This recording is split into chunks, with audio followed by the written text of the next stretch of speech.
A gente vai conversar agora com a doutora Tânia Zamataro, pediatra, aqui em São Paulo, capital, conversando com a gente. Doutora Tânia, boa tarde, seja bem-vinda ao programa. Boa tarde, Camila. Muito obrigada pelo convite. A nossa convidada, a doutora Tânia, é graduada pela Faculdade de Medicina da USP, com residência médica e especialização em emergências pediátricas, também pela USP, presidente do Departamento Científico de Segurança da Criança e do Adolescente da Sociedade de Pediatria de São Paulo, pediatra do Hospital Israelita Albert Einstein. Doutora, eu vou pedir para a senhora, então, com bastante experiência nesse tema, falar para a gente sobre quais são esses acidentes domésticos mais comuns com as crianças em períodos como esse de férias. Bom, grande problema das férias é a criançada muda a rotina, né? E isso é um problema também para os pais, mudar a rotina dos próprios filhos, né? E eles ficam mais tempo no casa, né? Muita chance de ter acidente de forma geral. Você está me ouvindo? Doutora, por favor. Falhou um pouquinho, mas estou ouvindo. Então, tá, desculpa. Fora tudo isso, muitos pais não estão de férias, né? Então, como é que a gente vai lidar com uma super energia das crianças em casa? Então, de uma forma geral, a gente espera que a casa já esteja para ter a criança. Então, não é só no momento das férias que a gente vai cuidar ou se preocupar com os acidentes, né? Mas, durante as férias, a gente precisa fazer as crianças terem atividades direcionadas, supervisionadas, digamos assim, certo? E adequadas, né? Então, por exemplo, meu filho que vai jogar bola dentro de casa, não vai ser uma boa pedida, certo?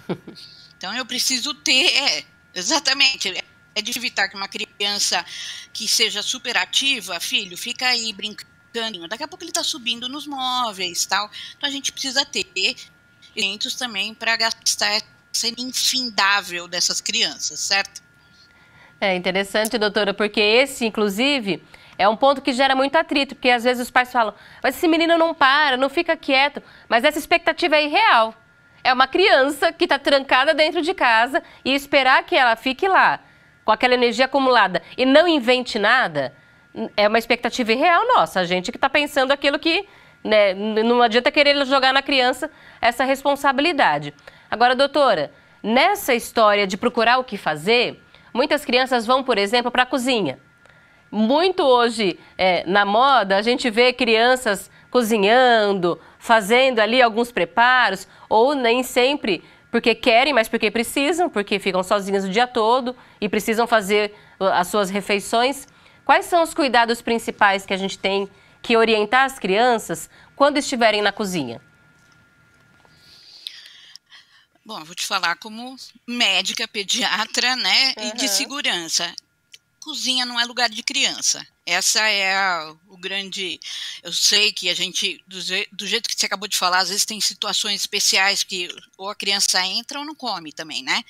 Mas não é lugar de criança. A criança pequena não deveria ficar na cozinha, principalmente em horário de preparo de alimentos, que é onde mais acontecem os acidentes lá dentro, né? Como você mencionou, algumas crianças um pouco mais velhas já estão nessa fase, eu quero cozinhar também, né? Doutora, que idade que a senhora recomenda que a criança entre na cozinha? A partir de que idade?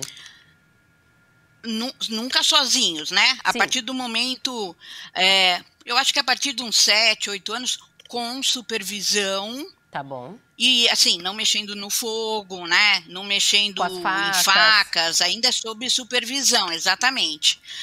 Porque simplesmente não a gente tem que respeitar o grau de desenvolvimento dessa criança, né? Porque apesar de, depois dos 7 anos, eles começam a ter um pouquinho mais de noção do que é perigo, etc., eles não têm maturidade para evitar um acidente. Às vezes está lá, você dá uma faca para descascar, você vai olhar, já foi o dedo junto. A habilidade motora não é perfeita ainda, né? Tanto que a gente sabe que isso vai melhorar na adolescência. adolescência a gente tem outros problemas, né? Mas pelo Essa menos habilidade nisso eu eles acho que adquirem. seria que habilidades eles teriam, e a noção do perigo, é que eles podem ignorar, mas eles já têm essa noção, entendeu? Eu sei, é difícil falar, às vezes ver os pais que conseguem, esse meu filho tem um pouquinho mais de maturidade, talvez, né, dá pra gente deixar um pouquinho mais para cima, um pouquinho mais para baixo da idade, mas eu acho sempre um risco, né?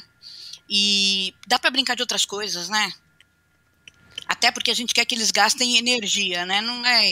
Põe para limpar a casa, gasta mais energia do que brincar na cozinha, né? Põe para lavar o banheiro que E eles já vão pegando o adorar. embalo, nada na cozinha e nada de lavanderia, área de serviço também, que é outro lugar péssimo, um lugar de muito acidente, né? Produto de limpeza, então, também é um ponto de atenção, para não deixar a criança mexer, especialmente aqueles produtos que vêm em embalagens, que reutilizam a embalagem de refrigerante, ou que tem aquelas cores, roxo, rosa, tudo isso tem que ficar escondido mesmo e a gente não tem que facilitar o acesso, né, doutora? Na verdade, a gente sugere nem comprar esse tipo de produto, porque você nem garante a qualidade e a segurança do produto para quem vai usar, né? Sim. Mas com certeza, principalmente tem criança que depois dos 2 anos começa aquela fase de fantasia, né? Ele não consegue imaginar que aquilo é um produto de limpeza, entendeu? Se ou deve ser alguma coisa gostosa, ou a cor é bonita, vou beber, e aí começam as indicações, que é uma das coisas que acontecem mais nas férias. Doutora, quando a gente fala de acidente doméstico, eles podem acontecer em situações assim mais previsíveis, como cozinha, que a gente já sabe que é perigoso, lavanderia, mas muitos acidentes acontecem em situações inofensivas, quedas, choque. Nesses casos, doutora, emergência de acidente doméstico, o que algum pai deve fazer? Qual deve ser a nossa forma de reação?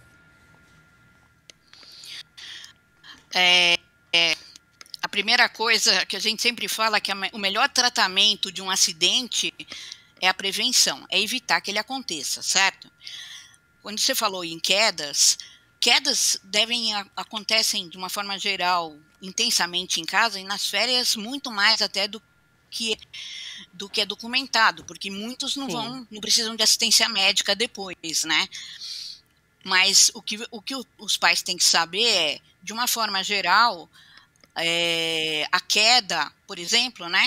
A queda da própria altura da criança, que não bate em quina, né? Especificamente cabeça, porque criança pequena, a gente sabe que eles têm cabeça muito grande, e mesmo que caia, por exemplo, de frente e põe a mãozinha, cabeça vai junto, certo?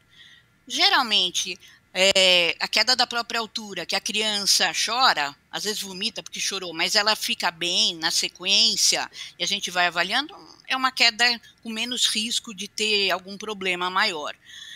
Agora, queda acima da própria altura, e a gente às vezes fala, mas é que a criança não para, tal, não sei o quê, mas às vezes estão nas férias e tem uma criança pulando na casa e a mãe está cuidando do bebê. Aí escuta um barulho, olhar o outro lá, deixou o neném no trocador e bum, né? Então, uma criança, uma altura a mais do que a própria altura, tem muito mais chance de ter mais lesão. E, claro, quanto menor a criança, mais chance de ter lesão mais séria, principalmente lesão cerebral, né? Então, num caso de uma altura acima da própria altura da criança, não foi um tropeção ou uma queda mais baixa, assim, mais simples, é melhor levar ao médico, melhor levar pronto-socorro, doutora? Ou pode observar por um tempo? É melhor. Então, tudo depende, né? Qualquer criança com qualquer... Bateu a cabeça, o que a gente tem medo, né? Que ou tenha sangrado lá dentro ou que tenha inchado, né? Feito aí dentro. Então, o que você espera que essa criança vai ter? Distúrbios de comportamento. Então, muita sonolência, muito vômito, né? Distúrbio de marcha, começa a andar estranho, né? Então, assim, você pode observar, não tem nada gritante ali, mas qualquer alteração desse tipo tem que estar lá para dar uma olhada no pronto-socorro.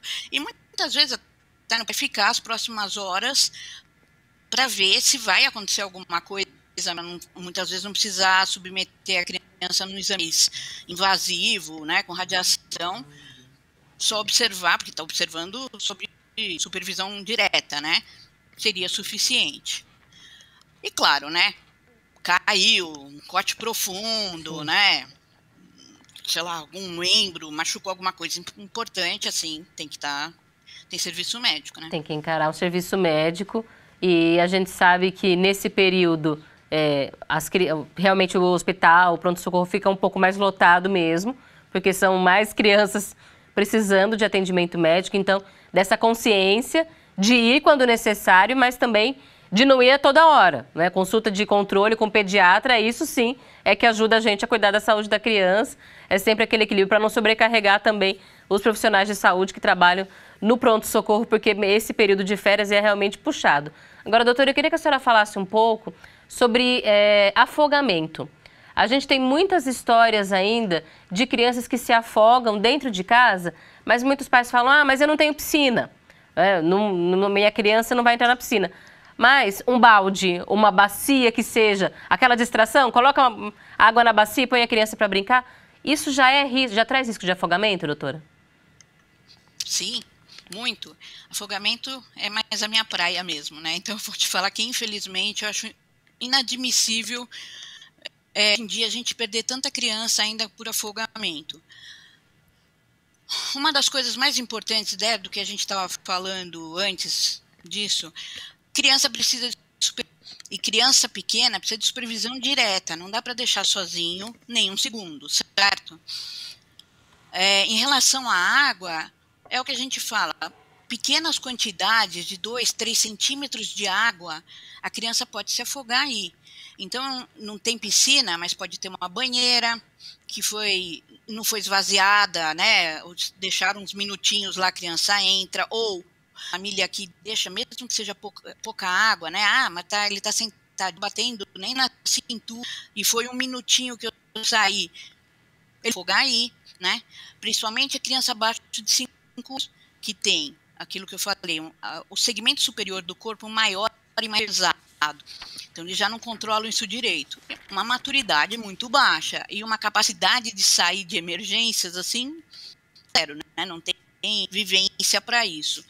Então, é aí que acontecem os problemas. E criança, pessoal, lembra, eles têm, assim, adoração por água.